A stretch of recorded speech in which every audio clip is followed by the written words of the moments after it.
Well, if you remember seeing that game, that was the greatest comeback, one of the most incredible drives in NFL history in 2010. And what was even more amazing is that the quarterback that ran it was Michael Vick, having an incredible personal comeback, having been in prison in 2007. And in this series, Playbook, we're going to look at incredible comebacks, how to avoid blitzes, how to overcome incredible odds, how to keep our game at the very top of the game. You know, when I asked Michael Vick, what led you, with all your success, with all of your accolades in life, what led you to be involved in, a dogfighting ring? He said, I let competition drive my life. Competition's a good thing. But when it becomes an ultimate thing, you can never have enough.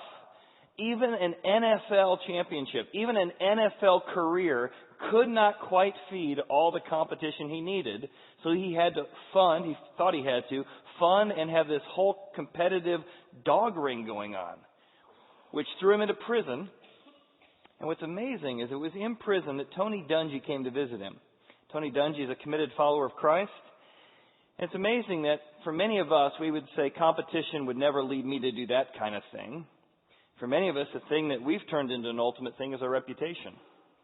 So when there's a scandal, when somebody has something like Michael Vick had happen, we keep our distance from that kind of thing. We don't want the stain of their scandal to spill out on us. What's amazing about Tony Dungy is that Tony Dungy's reputation wasn't his ultimate thing. He was able to go and visit with Michael Vick in prison during the scandal and tell him about a God who loves him, a God who would forgive him, and to challenge him that maybe competition had become the ultimate thing that led him to make these bad decisions. Michael Vick became a follower of Christ while he was there in prison and had an incredible comeback, which you just watched, following a personal comeback of replacing a good thing with God in his life. See, in our series, we're going to look at idols, what the Bible describes as idols, which is when we take good things and make them ultimate things. And idols are almost always good things. I remember for me, my good thing isn't competition, it's responsibility. I remember when I was a kid, I always wanted to do the responsible thing, and that's a good thing. But that turned into an ultimate thing for me. I think if I was to trace back where it began, or where I could identify where it began, it was probably 6th, 7th, 8th grade, and I remember my parents were having a fight.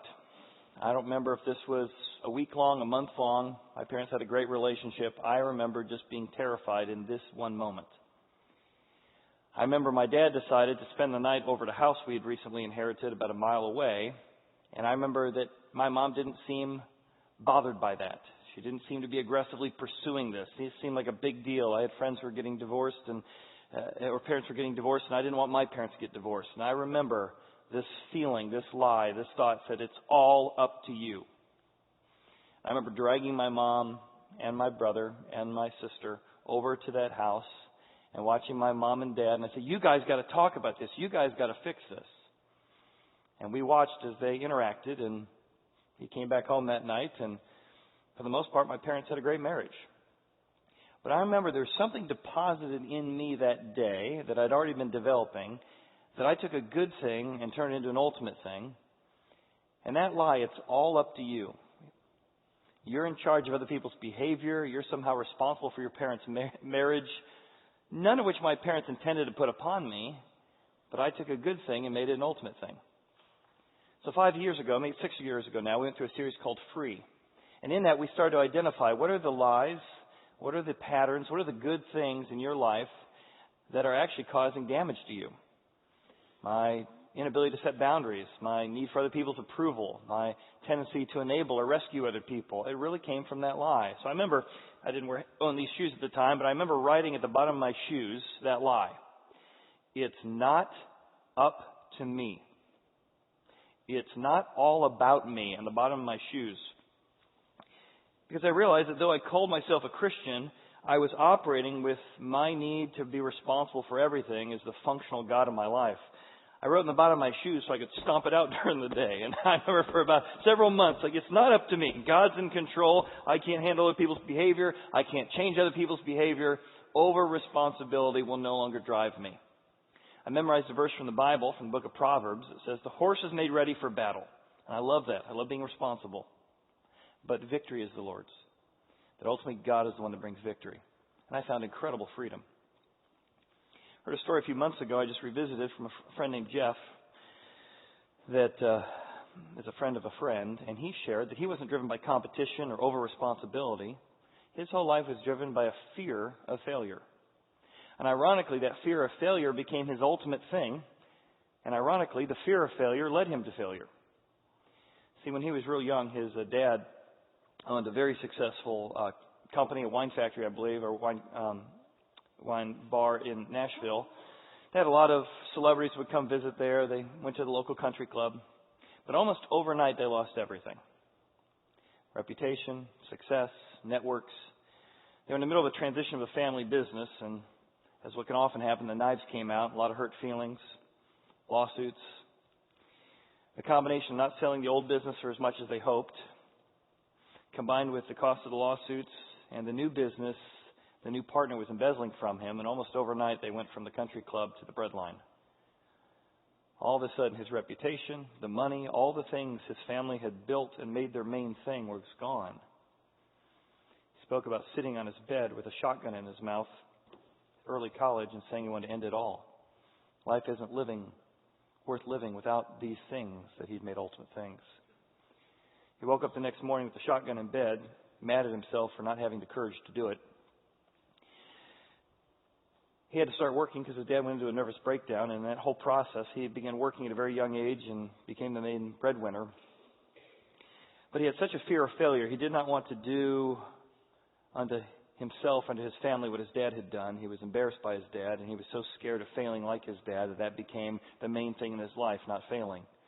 So he got into his first career, and every time his career started getting a little shaky or he came into a challenge, he'd be so scared of failing, he'd quit before he failed. He went through multiple jobs in 1 year, like 6 or 7. Every time with the fear of failure being the driving factor of his life. He met a woman. He would eventually marry her. He had a good relationship. He called her one day. They were living down in Atlanta at the time and said, "Hey, just want to let you know I quit my job again today." And she launched into a speech, as you might imagine. It's not about you anymore. It's about us. You've got to be responsible. Well, that triggered his fear of failure as well. He said, "Well, when we're done." He got in the car from Atlanta, decided he was going to cash out all his money, head to California to start his new career. No plan, just head to California. He got to Montgomery, Alabama, and realized California was an awful long way. He thought he'd spend the night there and maybe start his new life in Florida. He called his girlfriend back, and surprisingly, she took the phone call.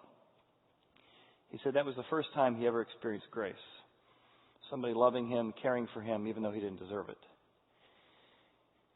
And that and her faith, and he began to look at the lies in his life, this lie of fear of failing that had been driving him for so long. It had been affecting his relationships, affecting his career. It ultimately drove him back to really discover some things that happened in the past that he needed to deal with and work with, that he had never driven out, that were keeping him. He ultimately also became a follower of Christ and began to learn what it was like to put God first in his life and how that could bring incredible freedom in his life. So whether it's competition, a responsibility, or the fear of failure, what we don't drive out drives us away from God. And many of us have hundreds of these. I have hundreds of these. Lies, patterns, things I've replaced in my heart with God. And if I don't learn how to drive these things out, they're going to drive me away from the very things I even care about and want. The book of Judges, what we're going to look at in this series, it's interesting because it's about a team Israel that's incredibly doing well, and they incredibly fall apart because they refuse to drive out the things of the past. Here's what it says in the book of Judges. It says, "The Lord was with Judah, and they drove out the mountaineers. But they could not drive out the inhabitants of the lowland because they had chariots of iron." This sort of terrorist nation, I'll get into in a moment, had taken over this land for 400 years, doing horrible atrocities. And God told to drive them out so that these terrorist tendencies wouldn't spill over for years to come. And they did a little of driving out, but some were too tough to deal with. They had chariots of iron. So they said, it's not worth the effort. It's not worth digging into this. It's not worth working at that. The pattern continues. The children of Benjamin, another group of the 12 tribes, they did not drive out the Jebusites. So instead, these Jebusites dwelt there, and they began to tempt and persuade and lead the children of Israel into some very dark practices later because they didn't drive them out. Another group of the 12 tribes, the Zebulons, nor did Zebulun drive out the inhabitants of Kitron or the inhabitants of Caleroy. So those Canaanites dwelt among them and put them under tribute. See, a lot of times we don't dig into what's driving us.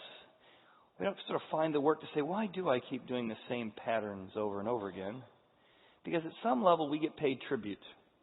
No, God said, hey, drive these things out of your life. And they say, yeah, but I get sort of a benefit, a tribute from keeping them in my life. And oftentimes, whether it's holding on to bitterness, we keep it because it pays us tribute. It allows us to be a victim. It allows us to have the adrenaline rush. Instead of driving out the negative things, the negative messages in our head, we hold on to them because there's some benefit that we think is more important than the freedom God offers. We forget to put God first, and we forget to drive out. So I'll give you 3 reasons why we forget to drive these things out in hopes that you and I can find the freedom God wants us to have. That we can actually begin to understand our motivation. Why is it we can't find the contentment we want and long for? That we can have a comeback, a Michael Vick-style comeback. That we can keep ourselves from being led down paths we told ourselves we'd never go down when we figure out what's really calling the shots. First reason we forget is because we forget to let God call the plays. It's amazing. Early in Israel's history, they're always saying, God, what do you want? How do we put you first? I want the freedom you offer. Tell me what to do. In fact, here's what it says in the book of Judges. It says they asked God what he wants to do. After the death of Joshua, the children of Israel asked the Lord, hey, who shall we fight against? What do you want to do? You call the plays. How do we drive them out? He says, come up with me to the allotted territory so that we might fight against the Canaanites, and I likewise go with you to your allotted territory. And sure enough, they're asking God. God's calling the plays. They're running the plays. They're being some drives. And God delivered them from the Canaanites and the Pezerites into their hand. So this early pattern of them saying, we want God to call the play. But there's a cycle that you see in the book of Judges we're going to look at over the next 7 weeks. And the cycle is this. Team Israel is doing incredibly well. They're having a successful season up here on the far top left. Things are going incredibly well. And when things are going well, they replace God with their success, with their money, with their reputation, and they decide to throw out or ignore God's playbook. We don't need God's playbook anymore. We have success. Our success will be our playbook. Our reputation will be our playbook. Say, God, we don't need you anymore. Thank you. I respect you. It's nice to have you around, but we're not going to let you coach anymore. God says, all right, I'm a gentleman. If you don't want my playbook, I'll step back. I will remove my blockers from your life. And he removes his blockers. And when God removes his blockers, Israel gets sacked by an opposing nation. The Canaanites come back in. The Jebusites come back in.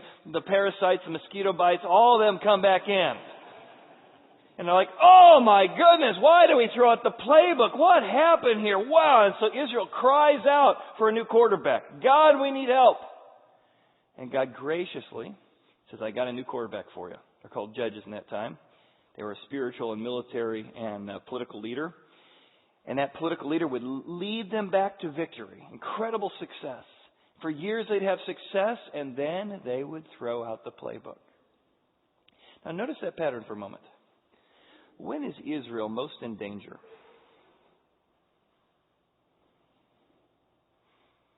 They are most in danger when they are successful. It is when we are successful that we replace God with something else in our life.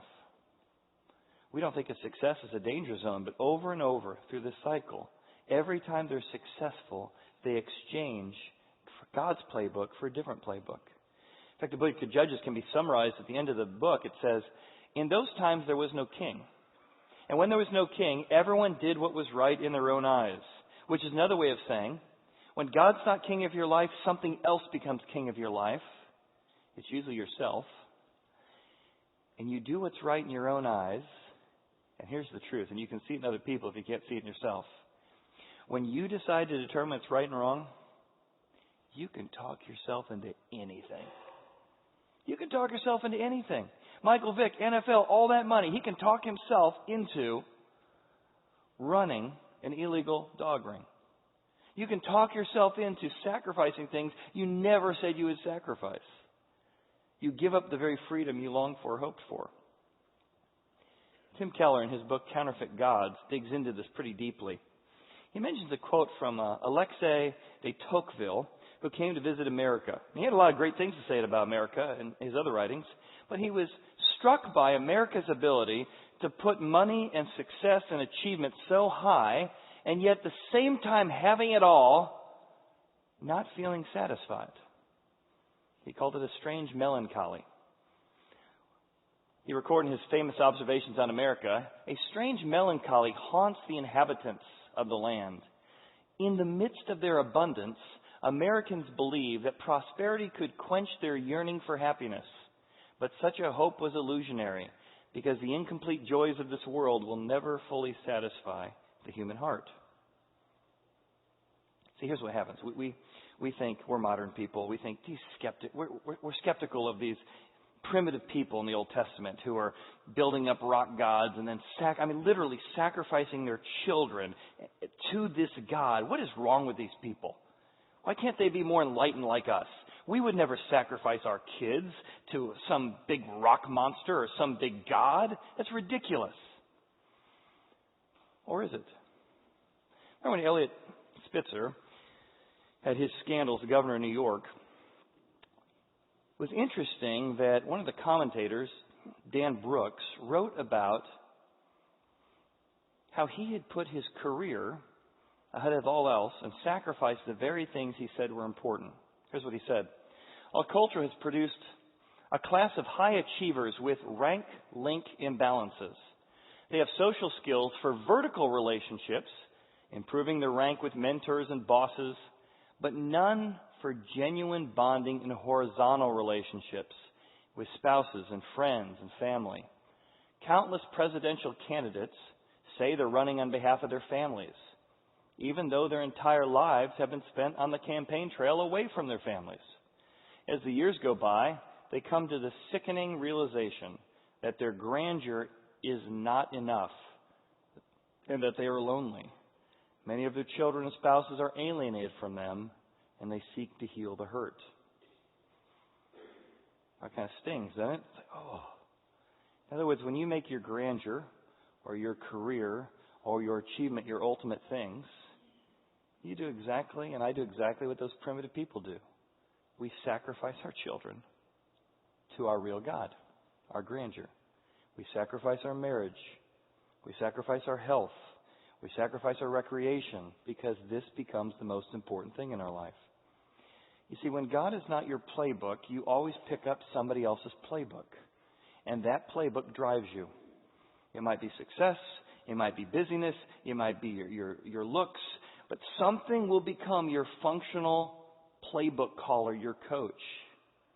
And that God wants you to be free, because God is the one thing that can call the plays that will make you freer. Everything else will put you more into bondage. So why don't we drive these things out? Because we forget to let God call the plays. And Israel does that continually. They forget to remember September. Remember what happened last September we did this. Remember what happened last September we did this. Remember, we had this cycle again. We got to stop throwing out God's playbook. Second reason we forget is we get thrown out by revenge. It's an amazing story in the book of Judges. I'll give you a little background on the Canaanites here. But they get thrown out by revenge. God said, I want you to go in. It's a military group. The ethics of war. I want you to conquer the enemy, capture him, or kill him in battle. But I don't want you to practice war the way the people in this land are practicing war. I want a new day, a new way. But Israel is so driven by revenge, they decide to call the plays in how to do military attacks rather than follow what God said. Here's what it says in the passage. It's a bizarre passage. Then Adoniah Bezek fled, and they pursued him and caught him, and they cut off his thumbs and his big toes. Well, that sounds horrible.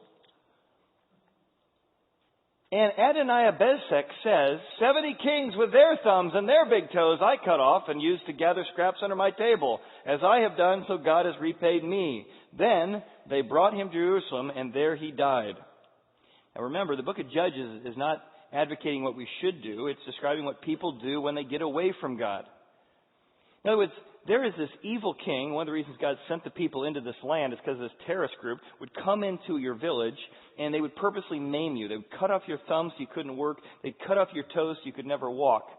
The evil Canaanites loved to torture and disable people. So God sent Israel in to stop this kind of practice. But instead of Adoniah Bezek dying in battle, they capture him and they're like, Oh my goodness, should we take him as a POW? No, let's do unto him what he did unto us. God did not advocate this. God did not suggest this. In fact, God's pretty angry about this because they are becoming the very thing that they were sent in to stop. They cut off his big toes and they cut off his thumbs.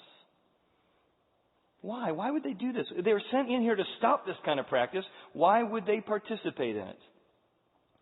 Because something became more important than God calling the place. Maybe it was the ego. They wanted to drag him back through town and say, we got him. They wanted their need for revenge. Listen, we're not going to let God be judge or put him in a court of law. We want to show you we did unto him. In fact, he even acknowledges that. The bad guy says, I did this to 70 of your people. I guess I deserve it. I guess God's repaying me. You see, when your ego, your need for revenge becomes your functional God, you end up doing things that you actually used to be mad about. They used to say, I can't believe anyone would do that. I would never do that if I went through a divorce. Oh my goodness, I'm treating him that way. Oh my goodness, I'm doing that thing that I thought was so bad. But your need for revenge starts to drive your plays, and you start doing things you said you would never do. See, revenge is ultimately a desire to put yourself in the place of God. I'm going to institute justice. I'm going to pay back. And when revenge becomes your ultimate thing, you talk yourself into anything. Now, to be honest, I don't watch the NFL very often at all. So you're going to find me make all kinds of mistakes in this series. I'm terrified about this series because I know I'm going to get quarterbacks and linebackers messed up. I'm a volleyball and track guy. But back in the 1980s, I loved watching the Bears. It was actually the one year I followed NFL was the one year they went to the Super Bowl. And if you grew up in Central Illinois, you both love the Bears and you hate the Green Bay Packers. That's the one thing you know about being from Central Illinois. And there was a level of injustice that occurred in the 1980s. When Jim McMahon was up against the Packers, there was a particular guy from the Packers, Charles Martin, who actually had a towel. I remember seeing his towel. He had numbers like 34, Walter Payton's number, Jim McMahon, number 9, that he said, I'm going to go out there that game and I'm going to maim them. I'm going to destroy them. I'm going to destroy their career. I want to hurt them so bad they can never play again. In fact, that attitude of revenge, not fighting, not competition, but revenge, became so driving of him, he made this play. And this play was the first time, I think up to that point, anyone had been immediately dismissed out of a game because of this kind of injustice. Let's watch. And you see that, and there's an incredible sense of injustice. I mean, it's one thing to be in a competitive game. That's just unfair. That's just wrong. Well, the things that this terrorist nation Canaanites were doing, if you look at them in history, I mean, it was just the stuff you're seeing of ISIS and things like that, it was at that level even more. Again, purposely maiming people and destroying people. And God said, I want you to stop the injustice, not participate in the injustice. But when revenge became their primary playbook caller, they found themselves doing the very things they said they would never do. And this is why God, when He becomes first in your life, when He becomes the source of your playbook, He can rescue you. The freedom from revenging on yourself and from revenging on others. God's playbook. When He becomes number one in your life, you can do that. Here's why. Maybe you've said this yourself, and certainly we've heard it from people before. They say something like this. I've heard that the God of the Bible can forgive me, but I can never forgive myself. Now, whenever you say that, or hear someone saying that, here's what that really means. It's a chance to go deep. When you say to yourself you can't forgive yourself, you're saying the God of the Bible isn't as important to me as something else that says I can't forgive myself. And so you can go, oh, what is that something else? And it's usually something good. I have a reputation of being a good person. And I wasn't a good person in the situation. So I can't forgive myself because who I really serve is my reputation. And I owe sacrifices to my reputation to make up for what I've done. Thank you, God, that's nice about your forgiveness, but I can't forgive myself because my reputation is who really calls the shots. The reason God's playbook can help you say reputation's important, it's really important, but it's not the number one thing. And by the way, I'm not as good as I think I am. God, you would forgive me. Your playbook, your calls, your voice is more real than the voice of I can't forgive myself because. If you chase that voice, you will find out that you made your beauty, you made your status, you made your performance, you made your money, you made your reputation more important. It's the one really calling the shots. When God becomes your functional God, When He's the one that's really calling the playbook, you stop beating yourself up. You can simultaneously say, what I did was bad. It was really bad. And you look to the cross and say, you know how bad it was? Bad enough that God came and was brutally beaten in the worst possible way in history. And you look at the cross, you look at how beaten He was, you say, that's how bad what I did was, and He had to pay for it. And you don't say, I don't think Jesus was quite beaten enough. See, that's what you're saying when you say that you can't forgive yourself. Jesus wasn't beaten enough. I need Jesus' beating plus a little of my own beating. Well, how long? How much? You'll never be free. Because you could always do more. You always should have done more. But grace and Jesus can free you from revenging on yourself. He can also save you from revenging on others. It was Mary, I don't know what her last name was. Mary Kennedy is a science fiction writer. She described how she decided to get free from revenge. One of her best friends was killed by a drunk driver. The day before she was killed, she called up Mary and said, hey, do you want to spend the afternoon with me? And Mary said, no, I really want to finish up some Netflix, a movie that I'm looking to watch. The next day, her friend would be killed from a drunk driver, and she said, I could never forgive myself that I was so superficial that I chose Netflix over what would have been the last day I had with my best friend. So I was angry at myself, and then I followed all the cases as they caught this drunk driver wanting revenge on him. He had no remorse at all. I came to the sentencing hearing. He didn't even look up, didn't even acknowledge he'd killed this woman who I love, my dear friend. And I thought, how do you forgive somebody that doesn't want to reconcile? And I learned the difference between reconciliation, which is two people who want to come back together, and forgiveness, which is I want to be free. And here's why God being judge helps you. I'm going to stop keeping account. I'm going to entrust Him to you, God. You take care of being the judge. I can't handle the pressure. I can't handle the ulcers I'm getting trying to put myself in the place of judge. And she talked about the incredible freedom she found when she let God be God instead of her being God in the area of judging. She began to find freedom in revenging herself and freedom in revenging on others. That's what God offers when He's calling the plays. But one of the reasons we don't do that, this is our third reason we forget, is that we get blocked by fear. We get blocked by fear. What's amazing here in the story as it continues is Caleb and Joshua worked with Moses way back in the day. And they were about to enter the promised land. And the people were so driven by fear, they didn't go in. It looked too dangerous. Stop! So for 40 years, one generation had to die and wander because of fear. They were so driven by fear. And that's what anything in your life that's number one besides God will always drive you by fear. I'll try and show that in a moment. So Caleb gets the people together and says, guys, let's not do what our ancestors did. Let's push out these lies. Let's push out these patterns. Let's push out these tendencies. Let's dig in and let's push hard. They're like, I don't think so. I said, no. In fact, when we get to Gideon, you're going to find out Gideon's life is littered with control issues and fear issues. Jephthah and Samson and Ehud. So Caleb's I got to somehow get these people to deal with their fear. So he tries to bribe them out of it. Here's what it says in the passage. He goes, oh, I tell you what, if you help drive out the Jebusites and the Canaanites, I'll let you marry my daughter. One guy steps up off and down and says, all right, well, I'll give that a shot. And he did. And he drove some people out and he married the daughter. And the daughter's like, hey, Dad's got more than you think. Let's ask for more. How about he throw in a field? So he throws in a field. Like, well, that field's not enough. Well, tell Dad we need more than that. Tell Dad that we also want a blessing. All right, well, that's fine. We'll give him a blessing. Oh, you know what? Let's get more. How about a piece of land with a spring of water? And so they get this whole thing.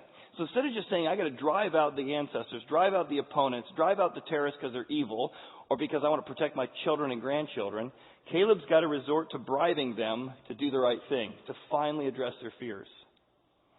But see, Caleb wasn't scared. Caleb already lost 40 years to fear. He was not going to lose another moment, another month, another minute to fear. You might say, I'm not really a fearful person. I want to suggest that if we would pause, and we don't pause very often, in our life, and we would trace our fears almost always trace back, if we follow it, to what is really number one in our life. For some of us, the number one thing in our life is accomplishment. And we're scared that we haven't done enough. We don't have enough savings yet. We always said this number would work, and then we got there and we're like, well, it's not quite enough. Both in our income and in our savings. It's not enough security. No matter what that number is, it's never enough. It's the field. It's the wife. I thought if I had a wife, it would work. No, okay, I thought if I had a field, it would work. I thought if I had the blessing, it would work. It's just never quite enough.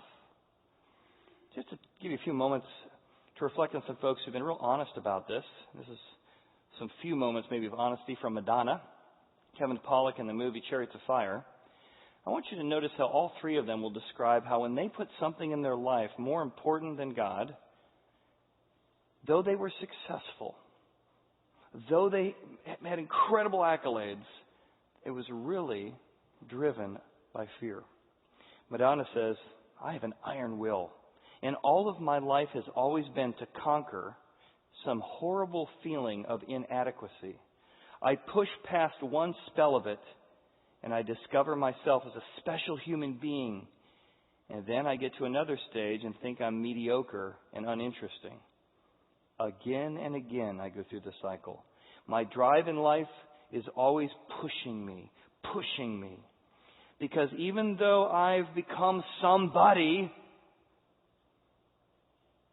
I still have to prove that I'm somebody. My struggle is never ending, and it probably never will. The driving force behind me is not joy, but fear. Chariots of Fire, one of the main characters is the Olympic sprinter who eloquently articulates the same philosophy. When asked why he runs, he says he does not do it because he loves it. I'm more of an addict, he replies. Later, before running the 100-meter Olympic event, he sighs. Contentment? I'm 24 and I've never known it. I've forever been in pursuit and I don't know what it is I'm even chasing. I'll raise my eyes, I'll look down that corridor, 4 feet wide, and with 10 lonely seconds, I have to justify my whole existence. But will I? Performance. Good thing. Turned into an ultimate thing and never found contentment, and now it's proving his very existence. Sidney Pollack, who did several movies like Tootsie and others, writes this. Not long ago, before film director Sidney Pollack died, there was an article written about his inability to slow down, enjoy his final years and his loved ones. Though he was unwell, the grueling process of filmmaking was wearing him down. He couldn't justify his existence if he stopped, he said. Every time I finish a picture, I feel like I've done what I'm supposed to do in the sense that I've earned my stay for another year or so. But then I have to start over. None of those are bad things. Wanting to feel good, wanting to perform, wanting to be liked, wanting to perform well, athletics, wanting to accomplish great things. But when those become the source of your identity, they can never bear the full weight of your full identity and existence. And therefore you're scared of losing it or scared of not doing enough. There's a C-suite coach who wrote about the addiction of our time is not alcohol, it's achievement. She says it this way. Achievement is the alcohol of our time. These days, the best people don't abuse alcohol, they abuse their lives. You're successful, so good things happen. You complete a project, you feel dynamite. That feeling doesn't last forever, and you slide back to normal. You think, I've got to start a new project, and that's still normal, but you love the feeling of euphoria, and it becomes your functional God, so you've got to have it again. The problem is, you just can't stay on that high. Say you're working on a deal and it doesn't get approved. Your self-esteem is on the line because you've been gathering your self-worth externally. She continues. Next slide. Eventually, in this cycle, same cycle of Judges, you drop to the pain level more and more often. The highs don't seem quite so high. You may win a deal that's even bigger than the one that got away, but somehow that deal doesn't quite take you to euphoria. Next time, you don't even get back to normal because you're so desperate about clinching the next deal. An achievement addict is no different from any kind of addict. Oh, that's hard to hear. Because these are not people who did bad things. These are people who took good things and made them ultimate things.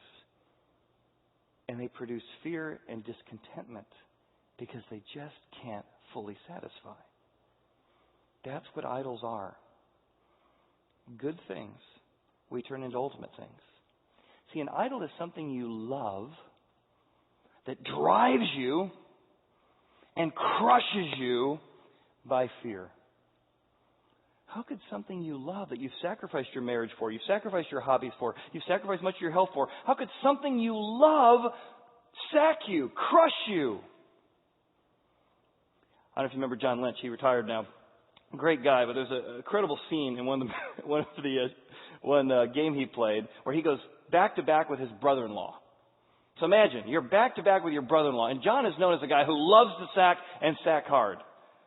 And now you're the brother-in-law, and someone you love who married your sister is out on the field with you. How does he feel about sacking you? How does he feel about watching you get hurt? Let's watch. Now, John's a good guy, but how could something that you love do that and just walk away? That's how things besides God work. The very thing that drives you to accomplish great things, work out hard because you love looking beautiful, but then the minute you start getting old, that same thing that you love, that you sacrifice for, you have all that time of working out for, and it's the very thing who says you're not good enough anymore. And the fear of I'm never going to be good enough. And the fear of I can't ever live up to that. And oh my goodness, I can't speak for you, but for me, I'm getting uglier every day. This is as good as I'm ever going to look. That's it. I told a couple teenagers over at my house last night, I said, if you get married for looks, just know that on the day you get married, that's probably the best you're ever going to look. If my wife married me for my hair, she's in trouble because it's going fast these days. You see, an idol is something good, but it doesn't drive you by love. It drives you by fear. Fear that you've never done enough, or fear that you're not going to be able to keep up the game in the rat race. When you make your career the thing that calls your plays, you'll ultimately sacrifice your health and your family. If you make sex the number one thing, not a good thing, but an ultimate thing, you'll get into addiction because you'll need kinkier and kinkier, harder and harder hits to try and attach that, to suck out of sex your whole identity. If it's your marriage, you turn your spouse into your God. They will eventually get worn out because they cannot live up to your expectations. And suddenly the thing you love, your marriage, will begin to fall apart out of resentment and stress because the two of you just cannot fully satisfy.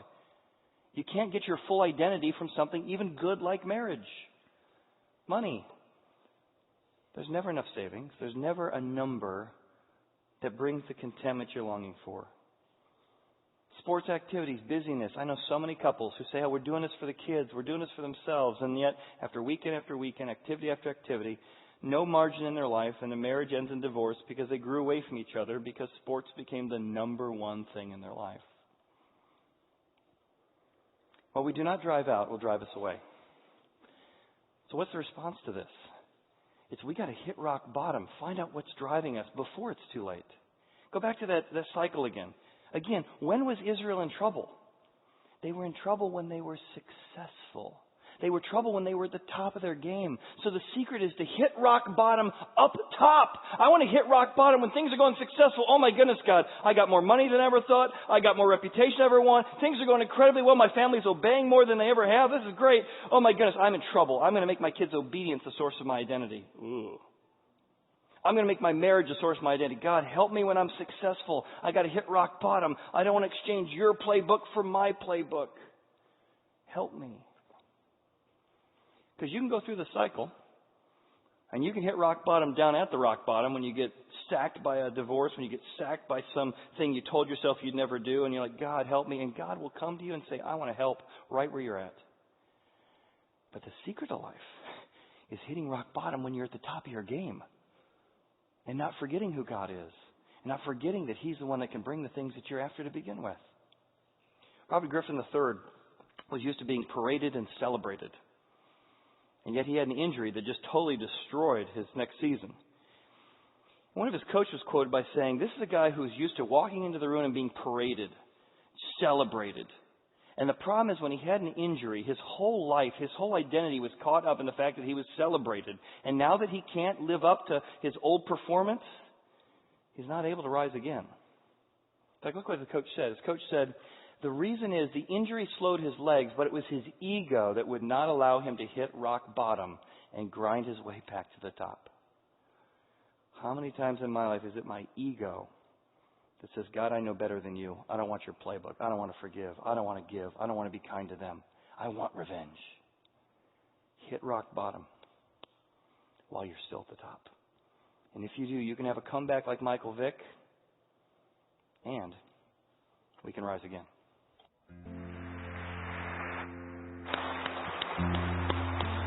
You know, God wants us all to find incredible freedom. I don't know for you what it is you want to look at. For me, I'd made responsibility into my big thing. Other times in my life, I've made approval or my performance. I used to get crushed by criticism after a message because the message became my master over me. Instead, I said, I want to do a great job. I want to improve. I want to hear criticism. But I'm not defined by what I do. I'm not defined by how I act. And when instead of having those things over me, I put those things under me, I found incredible freedom. And I hope you can too. If you came prepared to give today, there's some offering boxes on the way out. If you're new to the church, we'd love to put a name with a face. The third door on your left is the hearth room. Thanks for joining us today as we start our new series, Playbook. We'll see you next week as we continue the journey. Thanks again.